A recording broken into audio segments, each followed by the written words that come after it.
சுபிமா, என்னப்பா இவ்ளோ நேரம் பண்ணிட்டீங்க? உங்க அப்பா வீட்டுக்கு போனாதான் தெரியுமே உங்க அப்பா தான் அனுப்ப மாட்டாங்கன்னு. இருன்னு மணியாயி போச்சுன்னு அதான் சரி வந்துட்டேன். உங்க அம்மா எங்க? என் மாமியார காணோம். அம்மா உள்ள இருக்காங்க. என் மாமியாருக்கு டவுட்டி கியூட்டு வந்துருச்சா? அம்மா கிட்ட நீங்க சொல்லலையாப்பா? ஆமா உங்க அம்மாட்ட சொன்னா அப்படியே என்னை விட்டுட்டு தான் மறு வேலை பாப்பா. ஐயோ, நான் அம்மா கிட்ட சொல்லிட்டேன்பா. ஐயோ, ஆட்டக்காரி ஆட ஆரம்பிச்சிருப்பாளு. அம்மா திட்டி இப்பதான்பா போய் படுத்தாங்க. பாடா ஒரு வழியா படுத்துட்டாளா? இப்பதான் நிம்மதியா இருக்கு. நானே முன்னையே கிளம்பி வந்திருப்பேன். உங்க ஆத்தாக்காரி தான் கொஞ்சம் லேட்டானாலே ஐயோ எனக்கு உடம்பு ஒலிக்குது, தூக்கம் வருது, அது பண்ணுது இதை பண்ணுதுன்னு படுத்துருவாளேன்ட்டு தான் லேட்டா வருவோன்னு சொல்லி லேட்டா வந்தேன். எனக்கு வேற ஐயோ இவளுக்கு இது தெரிஞ்சதுன்னா வாழ்வாள்னு கத்துவான்னு பார்த்து வந்தா தூங்கிட்டா. இனி நாளைக்கு எந்திரிச்சால விடிய சிவராத்திரி ஆக்கிடுவாளே. என்னங்க குடும்பத்தோட பாசமலையை பொழிஞ்சிட்டு வந்தாச்சா? வந்தாச்சு. ஏன் இவ்வளவு நேரமா வந்தீங்க? அங்கேயே இருந்துட்டு வர வேண்டியதானே? சரி, அங்கேயே இருந்தாலும் துணிமணி வேற எடுத்துட்டு போகல. சொல்லிருந்தீங்கன்னா நானே கொண்டு வந்து துணிமணி எல்லாம் கொடுத்துட்டு வந்திருப்பேன்ல. நல்ல சாவகாசமா இருந்து சாப்பிட்டுக்கிட்டு அங்கேயே உடம்பை தேத்திக்கிட்டு வரலாம். என்னப்பா? நான் ஒண்ணுமே சொல்லலையேங்க. அப்புறம் என்னங்க? நான் ஏதாவது சொன்னா நீங்க குத்திப்பீங்க. அதுக்கு காரணம்னு உங்க குடும்பத்துல உள்ளவங்க எல்லாம் என்ன சொல்லுவாங்க. அதனால நான் ஒன்னும் சொல்றதுக்கு இல்ல. நல்லா இருங்க. நான் மட்டும் என் குடும்பத்தோட நான் பகைச்சிக்கிட்டு கிடக்கணும். நீங்க மட்டும் குடும்பமா அப்படியே கொஞ்சம் கொள்ளாவிக்கிட்டு இருப்பீங்க. யாரு உன்னை அத்தையோட சண்டை போட சொன்னா? நாங்க போட சொன்னோமா? அதானே, உங்களுக்கு என்ன கவலை? உங்களுக்கு எந்த கவலையும் இல்ல. தான் நல்லா இருக்கணும். யாரு வாய்க்கு வந்தபடி பேசாத, மறுபடியும் என்ன மிருகமா மாத்தாத, அவ்வளவுதான் சொல்லிட்டேன். நான் கை நீட்டக்கூடாதுன்னு தான் ஒவ்வொன்றையும் பொறுத்து போறேன். ஏன் எனக்கு இருக்கிற கோபத்தை உன் மேல காட்டிடக்கூடாதுன்னு தான் நான் தண்ணி அடிச்சுட்டு இருந்தேன். இப்ப அதெல்லாம் விட்டு ஒழிச்சு இனிமே குடும்பத்துக்காக இருக்கணும்னு இருக்கேன். சும்மா என்ன நோண்டி களைச்சு விட்டுட்டு இருக்காத சொல்லிட்டேன். ஆமா நான் தான் களைச்சு விட்டுக்கிட்டு திரியறேன். அவங்க சாவி கொடுக்க நீங்க ஆடுறீங்க. ஒன்னும் நான் சொல்றதுக்கு இல்ல. சரி, எனக்கு யாரும் சாவியும் கொடுக்கல, நான் ஆடவும் இல்லை. சரியா? எனக்கு ஆடணும் வைக்கணும்ன்ற எந்த வெங்காயமும் கிடையாது. என் பொழப்புன்னு நான் ஒன்னு பார்க்கணும்னு வந்திருக்கேன். நான் இங்க இருக்கணும்னா சொல்லி இருக்கேன். அப்படி நான் இருக்கிறது உனக்கு பாரமா இருந்துச்சுன்னா அதையும் சொல்லிடு. நான் பாட்டுக்கு இப்பயே போய்கிட்டே இருக்கேன். சரியா? கடன் பட்டு இந்த வீட்டை வாங்கிவிட்டு கடைசியில நான் கடன் அடைக்கணும். நீங்க சொகுசா வெளியே போயிருவீங்க. எனக்கு என்ன தலையெழுத்தா? அரு பொறுத்து போறேன். என்ன ரொம்ப சீண்டிக்கிட்டு இருக்க. அப்புறம் உனக்கு அது நல்லதுக்குள்ள சொல்லிட்டேன். என்னன்னு கேக்குறேன். நான் என் வேலை ஒண்ணு நான் ஒண்ணு இருக்கேன். என்ன நோண்டாத, தயவு செஞ்சு என்ன தனியா விட்டுரு. ஆகாத குடும்பத்துல போய் நீங்க விருந்து சாப்பிட்டுட்டு வருவீங்க. எனக்கு தெரிஞ்சும் தெரியாத மாதிரி நான் பொத்திக்கிட்டு இருக்கணுமா?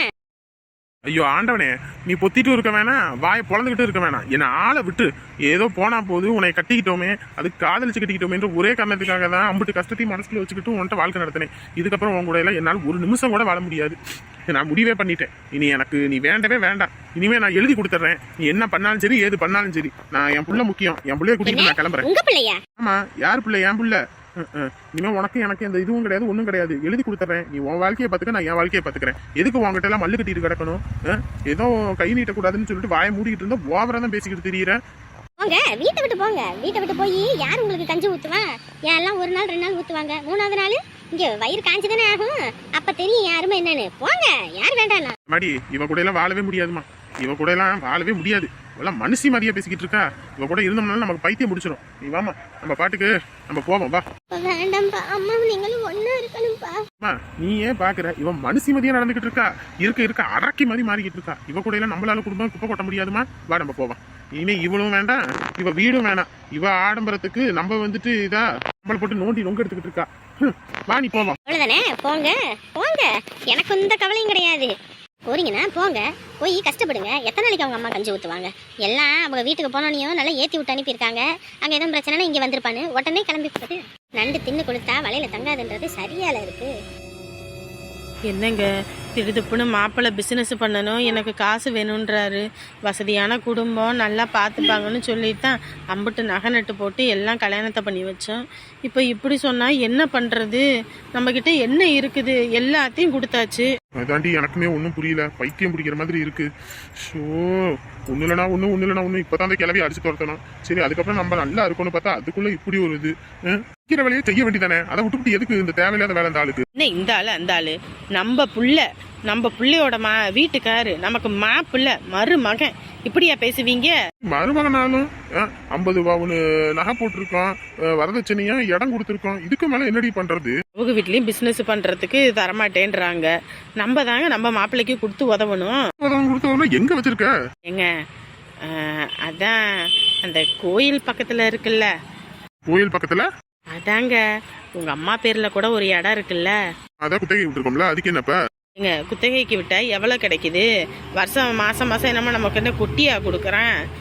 வருஷத்தில் ஏதோ 20,000 30,000 கொடுக்குறேன், அதை வச்சு நான் நாக்க வலிக்கிறதா? பேசாட்டுக்கு அதை விற்றுவிட்டோம்னா கூட அதை வச்சு மாப்பிள்ளைக்கு பணம் கொடுத்தோம்னா அவர் ஏதோ பிஸ்னஸ் பண்ணி முன்னேறி போயிடுவார்ல. நம்ம கஷ்டப்பட்டு சம்பாதிக்கிறதுல எதுக்கு? நம்ம பிள்ளைக்காக தான். அவள் வாழ்க்கை நல்லா இருக்கணும்னு தானே நம்ம போராடிக்கிட்டு கிடக்கிறோம். அப்படி இருக்கும்போது அவளுக்கு ஒரு நல்லது நடந்தால் நமக்கு சந்தோஷம் தானேங்க. நீ சொல்றதெல்லாம் சரிதான். ஆனா இடத்த விற்கணும்னா அந்த கிழவியோட கையெழுத்து வேணுமே. அந்த கிழவி இல்லாம ஒண்ணும் பண்ண முடியாது. நம்ம வேற அந்த கிழவி அடிச்சு கிடிச்சு துரத்திவிட்டோம் வேற. அதுக்கு என்ன பண்ண முடியும்? சும்மா அப்படியே கையில் காலில் விழுந்து கூட்டிகிட்டு வருவான், கையெழுத்தை வாங்கிட்டு அதுக்கப்புறம் அனுப்பி விட்ருவான். என்ன சொல்கிறீங்க? அன்னைக்கே அடிச்சு துரத்தணும். இதுல மறுபடியும் நம்ம கூப்பிட்டோன்னே அது என்ன வர்றதுக்கு என்ன, அது லூஸா? அதெல்லாம் விவரமா இருக்கு, அதெல்லாம் வராது. வேற ஏதாவது இருந்தா பாரு. உங்களுக்கும் வயசாகி போச்சு, எனக்கும் வயசாகி போச்சு. மாப்பிள்ளை கேட்குற 10 லட்ச ரூபா பணத்துக்கு நம்ம எங்கே போய் ரெடி பண்ணுறது? நம்மளை நம்பி போய் கடன் வாங்கினாலும் அதை திருப்பி கட்டணும். திருப்பி கட்ட முடியாமல் உங்களுக்கு ஏதோ ஒன்று ஆக, இல்லை எனக்கு ஏதோ ஒன்று ஆகி போச்சுன்னா அந்த கடன் நம்ம புள்ள தலையோடல வந்து விடியும். அதுக்கப்புறம் நம்ம புள்ள வாழ்க்கை நல்லா இருக்குமா? நம்ம புள்ள வாழ்க்கை நல்லா இருக்கணும்னு தான் சொல்கிறேன். கிளவி காலம் போன கடைசியில் அது போய் சேர்றது தான். அதுக்குள்ளே நமக்கு சேர்க்க வேண்டியதை சேர்த்து போடுவோம். சொல்கிறதெல்லாம் நல்லா தான் இருக்குது. ஆனால் கிளவி கையெழுத்து போடுமான்னு தெரியலையே. ஏங்க அதெல்லாம் நீங்கள் கவலையே படாதீங்க. நடிப்பை போட்டு அப்படியே கறந்துருவோம். நம்ம ஏதோ பண்ணோம்னா கிளவி நம்பணுமே. ஏங்க நம்புற மாதிரி நம்ம தான் நடந்துக்கணும். என்னதான் பண்ணலான்னு சொல்ற? கிளவிக்கிட்ட நடிப்பை போட்டு கூட்டிட்டு வருவான். அப்படியே பேசி கீசி பேத்தியோட வாழ்க்கை நல்லா இருக்கணும் அப்படி இப்படின்னா அதுவே கையெழுத்து போட்டுருங்க. உங்க அம்மா எல்லாம் யாருன்றீங்க? நம்ம எல்லாம் அப்படி இப்படி பேசினோம்னா அதெல்லாம் செஞ்சிரும். அதுக்காக தான் சொல்றேன், கொஞ்சம் விட்டு கொடுத்து போகணும், அவ்வளவுதான். உனக்கு காரியம் ஆகணும்னா எங்க அம்மா வீட்டுக்கு வரணும், இல்லைன்னா எங்க அம்மா வீட்டுக்கு வரக்கூடாதுன்ற என்னடியும் நியாயமா இருக்கு. இங்கே பாருங்க, நமக்கு காரியம் ஆகணும், அவ்வளோதான். அதுக்கப்புறம் அந்த கிளவியை தாட்டி விட்டாலும் சரி, இங்கிட்டே ஒரு மூலையில் கடந்தாலும் சரி, ஏதாவது ஒன்று யோசிச்சு முடிவு பண்ணுவான். கிளவி இப்போ எங்கே இருக்குன்னு தெரியலையே. அது கூட தான் தங்கம் தொங்கம்னு ஒன்று வந்துச்சே, அதோட தான் போயிருக்கோம். சரி, என்னன்னு யோசிப்போம். மாப்பிள்ளை கேட்குற 10 லட்ச ரூபா பணத்தை கொடுக்கலன்னா நம்ம பிள்ளை வாழை வெட்டியே வீட்டில் வந்து உட்காந்தா உங்களுக்கு பரவாயில்லையா? நிறைய இடத்துல பிள்ளைங்களுக்கு வரதட்சணை குடும்பம்னு எத்தனை பிள்ளைங்க இறந்துருக்கு பார்த்தீங்களா? அந்த மாதிரி நம்ம பிள்ளை வாழ்க்கையில் நடந்துடக்கூடாதுங்க. நம்ம பிள்ளை வாழ்க்கை நல்லா இருக்கணும். அதுக்காக தான் நான் சொல்கிறேன். நாளை பின்ன அவங்க அடிச்சுக்கிட்டு சண்டை போட்டுக்கிட்டு கிடந்தா நம்ம என்ன அதை பார்த்துட்டு கம்முன்னு இருக்க முடியுமா? நம்ம அதை இதுன்னு பேசி கூட்டிகிட்டு வருவோங்க. சரி, முடிவு பண்ணுவோம்ல. இழுத்துக்கிட்டு இருக்காதீங்க, நம்ம பண்ணி தான் ஆகணும். சரி, நீ சொல்றது சரிதான். கடன் வாங்கி இந்த வயசுக்கு மேல எங்கிட்டு போய் கஷ்டப்படுறது? கிளவி கையில கல்ல விழுந்தாவது கூட்டிட்டு வருவான். வந்துட்டு அதுக்கப்புறம் நடக்க வேண்டியதை பார்த்துக்குவோம்.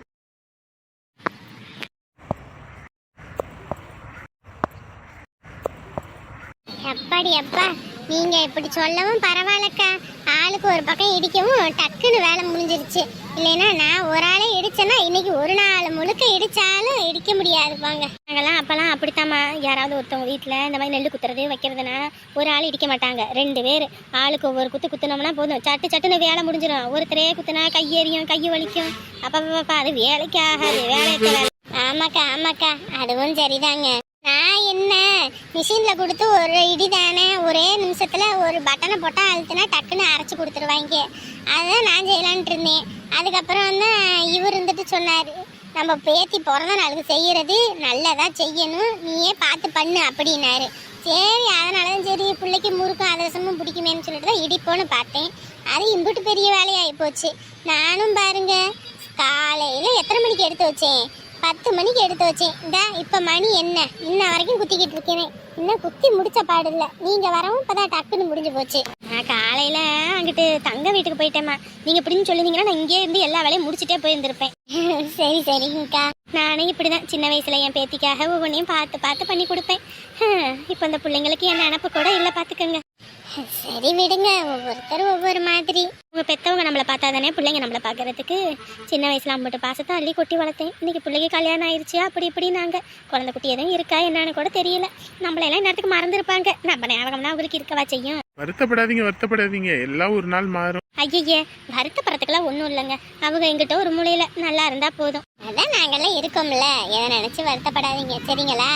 என் பேத்தியோட பிறந்த நாள் இருக்கு, அதை கூட்டிட்டு போறேன், நல்லா இருந்துட்டு வரலாம். உங்க பிள்ளைங்க வீட்டுல எல்லாம் மாமியார் மாமனார் எல்லாம் பாக்குறாங்களா? அதெல்லாம் இப்பயும் கூட மாப்பிள்ளையும் சரி பொண்ணும் சரி அவங்க மாமனார் அத்தைய வச்சுதான் எதா இருந்தாலும் பேசி முடிவெடுப்பாங்க. அவங்க இல்லாம இவங்க எந்த முடிவும் எடுக்க மாட்டாங்க. பரவாயில்லம்மா அப்படித்தான் இருக்கணும். எனக்கெல்லாம் கொடுப்பனைய பாருங்க, ஒன்றும் நான் சொல்றதுக்கு இல்லை. அப்படியெல்லாம் சொல்லாதீங்கம்மா, உங்க நிலைமையும் ஒரு நாள் மாறும். உங்க பையனும் மருமகளும் கூட உங்களை புரிஞ்சுக்கிட்டு ஒரு நாள் வந்து கூப்பிடுவாங்க. அட நீங்க வேறம்மா, அவங்களாம் கூப்பிட மாட்டாங்க. அவங்களாம் பெரிய பெரிய ஆளுங்க. நம்மளையெல்லாம் இந்நேரத்துக்கு நினைச்சா பார்ப்பாங்க. இந்நேரத்துக்கு அவங்களாம் எப்படியெல்லாம் இருப்பாங்க. வருத்தப்படாதீங்க. சரி வாங்கம்மா, நம்ம வேலையை பார்ப்போம். அவங்கள பத்தி யோசிச்சுக்கிட்டு இருந்தா அவங்கள பத்தியே தான் யோசிச்சுக்கிட்டு இருக்கணும்.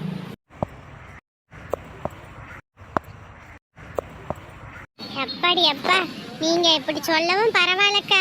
ஆளுக்கு ஒரு பக்கம் இடிக்கவும் டக்குன்னு வேலை முடிஞ்சிருச்சு. இல்லைன்னா நான் ஒரு ஆளே இடிச்சேன்னா இன்னைக்கு ஒரு நாள் முழுக்க இடிச்சாலும் இடிக்க முடியாது. வாங்க, வாங்கிட்டு வந்தியா இல்லையா? ஐயோ, இன்னும் அந்த பத்திரக்காளி தூங்காம தான் முழிச்சுக்கிட்டு இருக்காளா? ஐயோ, இது என்னடா பெரும்பாடா இருக்கு.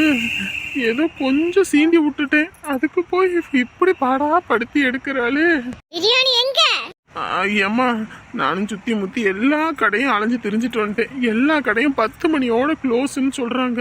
அதுக்கப்புறம் எங்கேயும் கிடைக்காதுன்னு சொல்லிட்டாங்கம்மா. இனிமே பிரியாணி 12 மணிக்கு வேணும்னா மெட்ராஸுக்கு போங்க, இல்லைன்னா பெங்களூருக்கு போங்கன்னு சொல்றாங்கம்மா. அங்க போயிட்டு வர்றதுக்குள்ள இங்க விடிஞ்சிருமில்ல. அப்ப நீ வாங்கிட்டு வரல? ஐயோ, இருந்தாதானே வாங்கிட்டு வர்றதுக்கு. அங்கதான் இல்லம்மா. காலையில இருந்து என் போன எடுக்கல. அப்ப எனக்கு எவ்வளவு வேதனையா இருக்கும். இப்ப தெரியுதா என் வேதனை என்னன்னு? அடி பாவி சண்டாளி, காலையில போன் எடுக்காததுக்கு ராத்திரி தூங்க விடாம அலைய விடுறாளே. எம்மாடி, காலையில விடிஞ்சோனையும் என் தலைய அடக வச்சாது என்கிட்டாவது பிரியாணிய வாங்கிட்டு வந்துடுறம்மா. கொஞ்ச நேரத்துக்கு பொறுத்துட்டு படுத்துக்கம்மா. நான் ஏற்கனவே சாப்பிட்டு முடிச்சிட்டு தான் உட்காந்துருக்கேன். சாப்பிட்டு முடிச்சிட்டியா? என்ன பைத்தியக்காரி நினைச்சிட்டு இருக்கியா? நான் அப்பயே ஆர்டர் போட்டு சாப்பிட்டேன். இப்ப வேணும்னு தான் உன்னை அலக்கழிச்சேன்.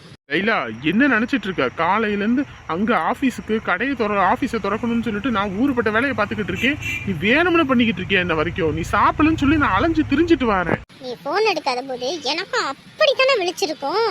நீ பண்றதெல்லாம் பார்த்தா சைக்கோ மாதிரி இருக்கு. ஓ, போனை எடுக்காத நீ நல்லவன், போனை எடுக்கலன்னு கோவப்பட்டு கேட்டா நான் சைக்கோவா? உங்ககிட்டலாம் நின்று பேச முடியாது. என்னமோ பண்ணு போ. இன்ன வரைக்கும் நீ சாப்பிடலன்னு ஒரு கடை விடலை தெரியுமா? இங்க இருக்கிற அத்தனை சுத்து வட்டாரம் இருக்க எல்லா கடையும் அலைஞ்சு தெரிஞ்சுட்டு வந்துட்டேன். நீ இப்படி பண்ணணும்னு நினைச்சு கூட பாக்கல. இன்ன வரைக்கும் நீ என்ன சாப்பிட்டேன்னு ஒரு வார்த்தையை கேட்டியா? ஏன் கேட்கணும்? எதுக்கு கேட்கணும்? என் போனை எடுக்க முடியாத அளவுக்கு தான் உனக்கு முக்கியமான வேலையெல்லாம் இருந்துச்சுல்ல. ஐயோ, இது சரியாகாத பைத்தியம் போல இருக்கே. இதுகிட்ட எல்லாம் மனுஷன் பேச முடியாது. விடியட்டும்.